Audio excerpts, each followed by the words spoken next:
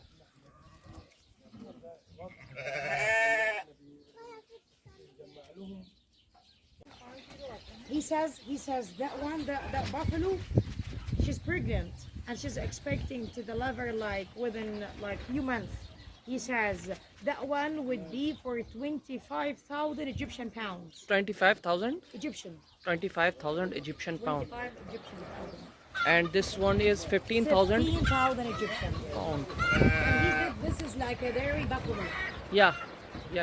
And this is makes the price bigger and double.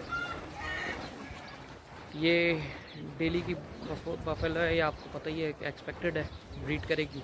तो ये कह रहे हैं कि इसकी कॉस्ट है $25,000, 25,000 इजिप्शियन पाउंड, सॉरी डॉलर नहीं, 25,000 इजिप्शियन पाउंड। और ये जो हीपर्स हैं इनके पास, ये अभी जाहिर सी बात है लगने की पोजीशन में आ रही हैं, तो ये अभी जाती हैं 15,000 इजिप्शियन पाउंड्स पे ये सेल होती हैं। 15,000 पाउंड इजिप्शियन पाउंड का मतलब है कितने बनते हैं? 15,000 17 and that one 25. 1,70,000 रुपये, ये तकरीबन 1,70,000 रुपये की, 1,92,000 की ये बछड़ी पाकिस्तानी हिसाब से बैठती है। और ये 25,000 को अगर हम इजिप्शियन पाउंड को करें तो 11-12 रुपये का इजिप्शियन पाउंड है। ये 2.5 लाख 2,83,000 रुपये की ये भैंस आप समझ लें बैठती है यहाँ पे। और ये यहाँ पे भी कैटल बहुत महंगी है, कैटल बहुत महंगी है। जो हमारे साथ हैं उन्होंने बताया कि यहाँ पे दुम्बे और बकरे की भी बहुत कॉस्ट है।